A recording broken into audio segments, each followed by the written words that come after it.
शांति। 13 मई 2021। बाबा के महावाक्य। मीठे बच्चे, तुम ब्रह्मा मुख वंशावली ब्राह्मण हो। तुम्हें ही बाप द्वारा ज्ञान का तीसरा नेत्र मिला है। तुम अभी ईश्वरीय गोद में हो। प्रश्न: अद्वैत राज्य जहाँ दूसरा कोई धर्म नहीं, उस राज्य की स्थापना का आधार क्या है? उत्तर: योग बल। बाहुबल से कभी भी अद्वैत राज्य की स्थापना हो नहीं सकती। वैसे क्रिश्चियन के पास इतनी शक्ति है जो अगर आपस में मिल जाएं तो सारे विश्व पर राज्य कर सकते हैं, परंतु यह लॉ नहीं कहता। विश्व पर एक राज्य की स्थापना करना बाप का ही काम है। गीत: छोड़ भी दे आकाश सिंहासन। ओम शांति। बच्चों को ओम शांति का अर्थ तो बहुत ही बार समझाया है। ओम यानी मैं कौन? मैं आत्मा। यह शरीर हमारे ऑर्गन्स हैं। मैं आत्मा परम धाम की रहने वाली हूँ।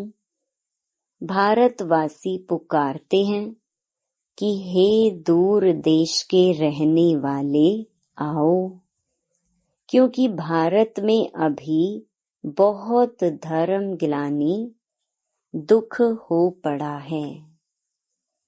आप फिर से आकर गीता का उपदेश सुनाओ। गीता के लिए ही कहते हैं शिव बाबा आइए, क्योंकि वह सबका बाप है। कहते हैं भारतवासियों पर फिर से परछाया पड़ा है माया रूपी रावण का, इसलिए सब दुखी पतित हैं। पुकारते हैं रूप बदल कर आइए, अर्थात मनुष्य के रूप में आइए। तो मनुष्य रूप में आता हूँ। मेरा आना दिव्य अलौकिक है। मैं गर्भ में नहीं आता हूँ। मैं आता ही हूँ साधारण बूढ़े तन में। तुम बच्चे जानते हो, मैं कल्प कल्प अपना निराकारी रूप बदलकर आता हूँ। ज्ञान का सागर तो परम पिता परमात्मा ही है। कृष्ण को कभी भी नहीं कहेंगे। बाप कहते हैं मैं इस साधारण तन में आकर तुमको फिर से सहज राजयोग सिखा रहा हूँ। जब दुनिया पतित बन जाती है तब मुझे आना पड़ता है। कलयुग से सतयुग बनाने मैं आता हूँ। ब्रह्मा विष्णु शंकर का चित्र भी है। ब्रह्मा द्वारा स्थापना, शंकर द्वारा विनाश और फिर विष्णु द्वारा पालना। यह लक्ष्मी नारायण विष्णु के 2 रूप हैं। यह तुम बच्चे जानते हो। बाबा फिर से रूप बदल कर आया है। वह हमारा सुप्रीम बाप भी है, सुप्रीम टीचर भी है, सुप्रीम गुरु भी है। और गुरु लोगों को सुप्रीम नहीं कहा जाता है। यह तो बाप टीचर गुरु तीनों हैं। लौकिक बाप तो बच्चे की पालना कर फिर उनको स्कूल में भेज देते हैं। कोई बिरला होगा जो बाप टीचर भी होगा, यह कोई कह ना सके। सब आत्माएं मुझे पुकारती हैं, गॉड फादर कहती हैं, तो वह आत्मा का फादर हो गया। यह गीत भी भक्ति मार्ग का है। सतयुग में तो माया होती ही नहीं जो पुकारना पड़े, वहां तो सुख ही सुख है। तुम जानते हो 5000 वर्ष का चक्र है, आधा कल्प सतयुग त्रेता दिन, आधा कल्प द्वापर कलयुग रात। तुम ब्रह्मा मुख वंशावली ब्राह्मण हो। ब्रह्मा का अथवा तुम ब्राह्मणों का ही रात दिन गाया जाता है। दिन और रात का ज्ञान भी तुम बच्चों को है।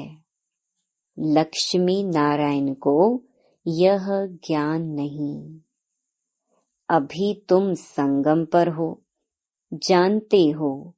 अभी भक्ति मार्ग पूरा हो, दिन उदय होता है।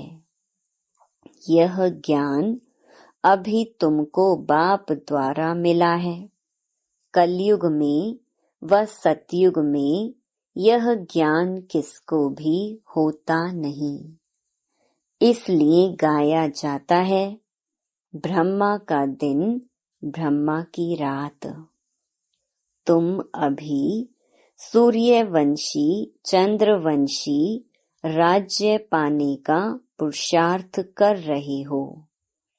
फिर आधा कल्प के बाद तुम राज्य गंवाते हो।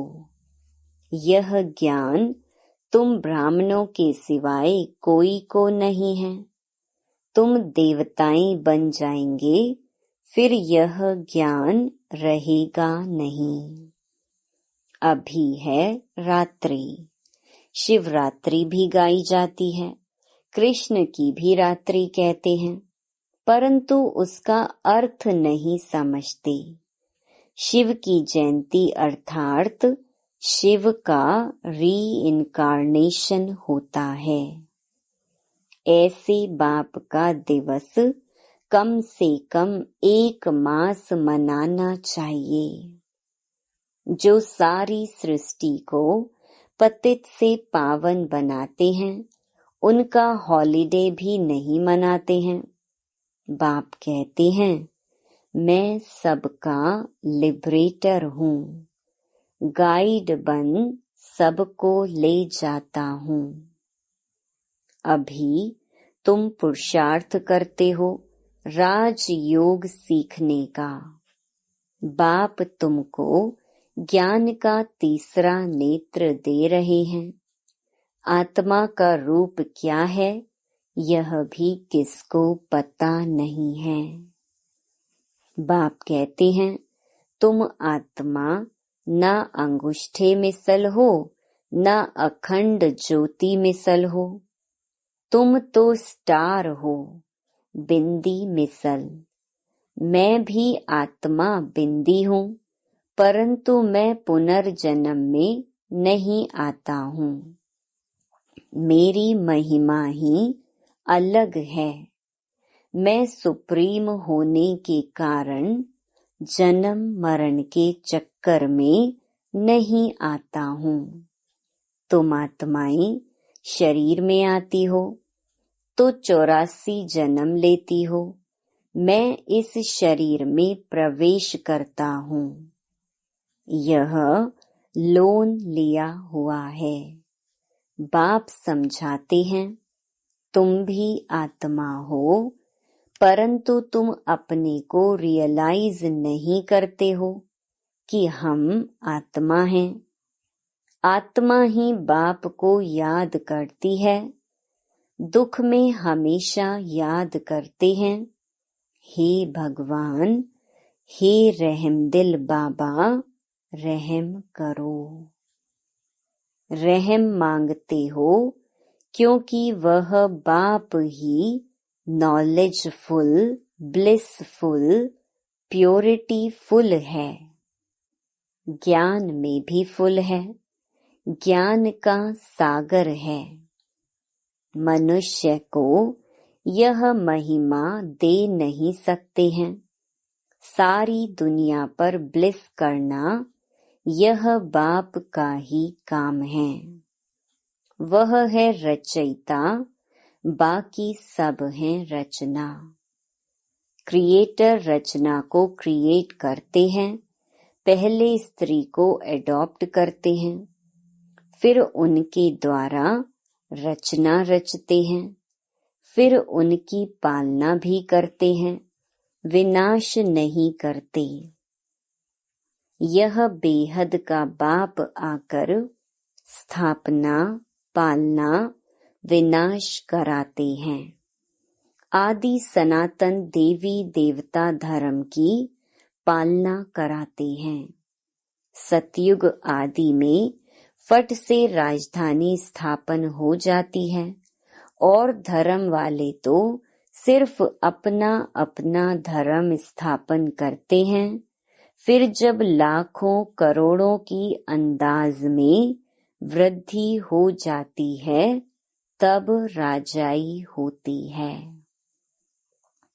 अभी तुम राजधानी स्थापन कर रहे हो। योग बल से तुम सारे विश्व के मालिक बनते हो। बाहुबल से कभी कोई विश्व पर राजाई कर नहीं सकता। बाबा ने समझाया है, क्रिश्चियन में इतनी ताकत है, वह आपस में मिल जाएं तो सारे विश्व पर राज्य कर सकते हैं। परंतु बाहुबल से विश्व पर राज्य पाएं, यह लॉ नहीं कहता। ड्रामा में यह कायदा नहीं है। जो बाहुबल वाले विश्व के मालिक बने। बाप समझाते हैं, विश्व की बादशाही योग बल से मेरे द्वारा ही मिल सकती है।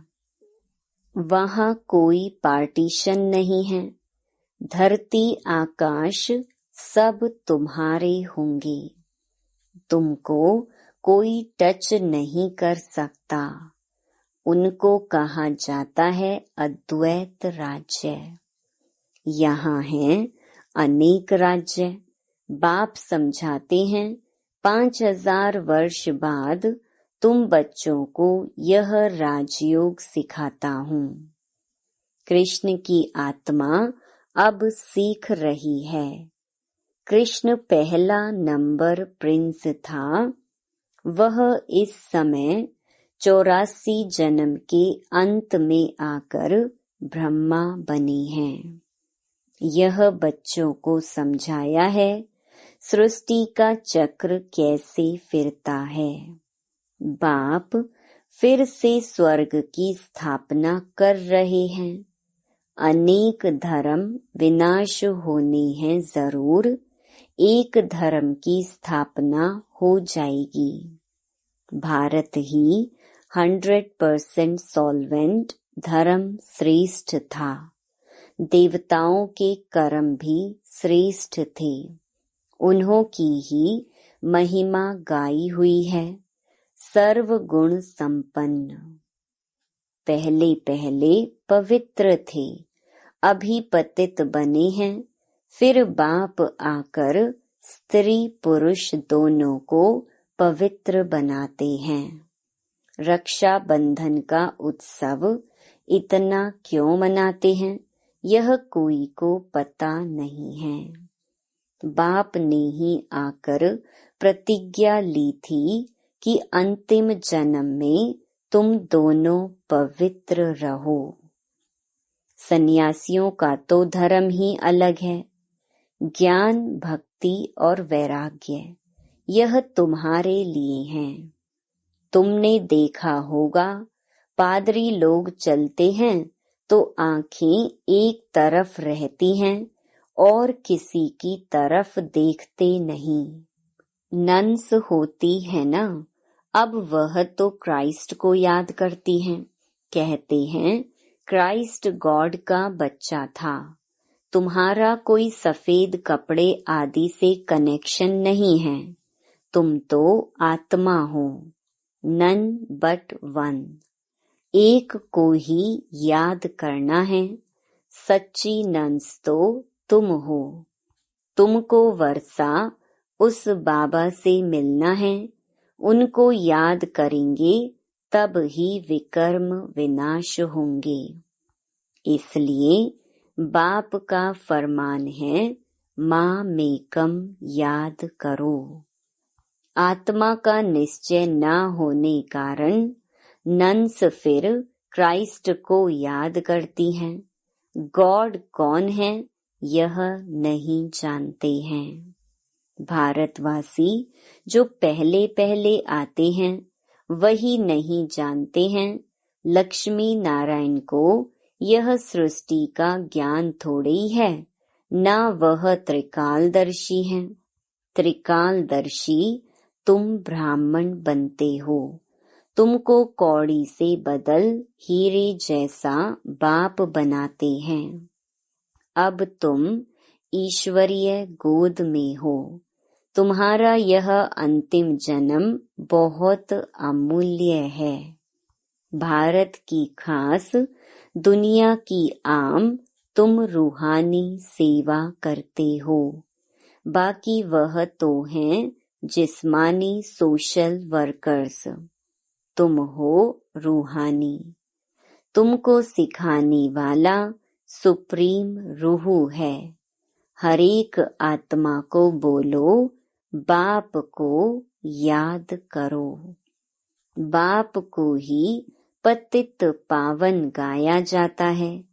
तुमको गिरने में 84 जन्म लगते हैं, फिर चढ़ने में 1 सेकंड लगता है। यह तुम्हारा इस मृत्यु लोक का अंतिम जन्म है। मृत्यु लोक मुर्दाबाद, अमर लोक जिंदाबाद होना है। इसको अमर कथा कहा जाता है। अमर बाबा आकर तुम अमर आत्माओं को अमर युग में ले चलने के लिए अमर कथा सुनाते हैं। बाप कहते हैं, अच्छा और बातें भूल जाते हो तो सिर्फ अपने को आत्मा निश्चय कर मुझ एक बाप को याद करो। बुद्धि का योग मेरे साथ लगाओ तो तुम्हारे पाप भस्म हो और तुम पुण्य आत्मा बन जाएंगे। तुम मनुष्य से देवता बनते हो। यह नई बात नहीं है। 5000 वर्ष बाद बाप आकर तुमको वर्षा देते हैं। रावण फिर श्राप देते हैं। यह है खेल। भारत की ही कहानी है। यह बातें बाप ही समझाते हैं। कोई भी वेद शास्त्र आदि में नहीं है। इसलिए गॉड फादर को ही नॉलेजफुल, पीसफुल, ब्लिसफुल कहा जाता है। तुमको भी आप समान बनाते हैं। तुम भी पूज्य थे, फिर पुजारी बनते हो। आपे ही पूज्य, आपे ही पुजारी। यह भगवान के लिए नहीं है। तुम भारतवासियों की बात है। तुम पहले सिर्फ एक शिव की भक्ति करते थे, अव्यभिचारी भक्ति की, फिर देवताओं की भक्ति शुरू की, फिर नीचे उतरते आए। अब फिर से तुम देवी देवता बन रहे हो। जो थोड़ा पढ़ते हैं वह प्रजा में चले जाएंगे। जो अच्छी रीति पढ़ते पढ़ाते हैं वह राजाई में आएंगे। प्रजा तो ढेर बनती है। एक महाराजा की लाखों करोड़ों के अंदाज में प्रजा होगी। तुम पुरुषार्थ करते ही हो। कल्प पहले मुहाफिक। पुरुषार्थ से पता पड़ जाता है कि माला में कौन कौन आने वाले हैं। प्रजा में भी कोई गरीब कोई साहूकार बनते हैं। भक्ति मार्ग में ईश्वर अर्थ दान करते हैं। क्यों ईश्वर के पास नहीं है क्या? या तो कहते हैं कृष्ण अर्पणम, परंतु वास्तव में होता है ईश्वर अर्पणम। मनुष्य जो कुछ करते हैं उनका फल दूसरे जन्म में मिलता है, एक जन्म के लिए मिल जाता है। अब बाप कहते हैं मैं आया हूँ तुमको 21 जन्म का वर्षा देने। मेरे अर्थ डायरेक्ट कुछ भी करते हो तो 21 जन्म के लिए उसकी प्राप्ति तुमको हो जाती है। इनडायरेक्ट करते हो तो एक जन्म के लिए अल्पकाल का सुख मिल जाता है। बाप समझाते हैं यह तुम्हारा सब मिट्टी में मिल जाना है, इसलिए इसको सफल कर लो। तुम यह रूहानी हॉस्पिटल कम यूनिवर्सिटी खोलते जाओ, जहाँ से सब एवर हेल्दी एवर वेल्दी बनेंगे। इनसे बहुत इनकम होती है। योग से हेल्थ और चक्कर को जानने से वेल्थ। तो घर घर में ऐसी यूनिवर्सिटी कम हॉस्पिटल खोलते जाओ। बड़ा आदमी है तो बड़ा खोले, जहाँ बहुत आ सके। बोर्ड पर लिख दो, जैसे नेचर क्योर वाले लिखते हैं। बाप सारी दुनिया की नेचर बदल प्योर बना देते हैं। इस समय सभी इम्प्योर हैं।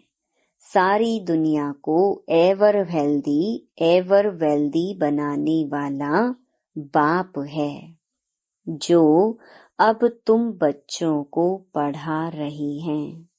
तुम हो मोस्ट स्वीट चिल्ड्रन। अच्छा, मीठे मीठे सिकिलधे बच्चों प्रति मात पिता बाप दादा का याद प्यार और गुड मॉर्निंग। रूहानी बाप की रूहानी बच्चों को नमस्ते। धारणा के लिए मुख्य सार। पहला, अपनी इस अमूल्य जीवन को रूहानी सेवा में लगाना है। खास भारत आम सारी दुनिया की सेवा करनी है। दूसरा, अपना सब कुछ सफल करने के लिए डायरेक्ट ईश्वर अर्थ अर्पण करना है। रूहानी हॉस्पिटल और यूनिवर्सिटी खोलनी है। वरदान, संपूर्ण समर्पण की विधि द्वारा सर्व गुण संपन्न बनने के पुरुषार्थ में सदा विजयी भव। संपूर्ण समर्पण उसे कहा जाता है जिसके संकल्प में भी बॉडी कॉन्शियस ना हो। अपने देही का भान भी अर्पण कर देना, मैं फलानी हूँ। यह संकल्प भी अर्पण कर संपूर्ण समर्पण होने वाले सर्व गुणों में संपन्न बनते हैं। उनमें कोई भी गुण की कमी नहीं रहती। जो सर्व समर्पण कर सर्व गुण संपन्न व संपूर्ण बनने का लक्ष्य रखते हैं, तो ऐसे पुरुषार्थियों को बाप दादा सदा विजयी भव का वरदान देते हैं। स्लोगन, मन को वश में करने वाला ही मन मनाभव रह सकता है। Om Shanti. To watch Peace of Mind channel videos on YouTube, subscribe us on youtube.com/tvpeaceofmind. Just a click for a peaceful life.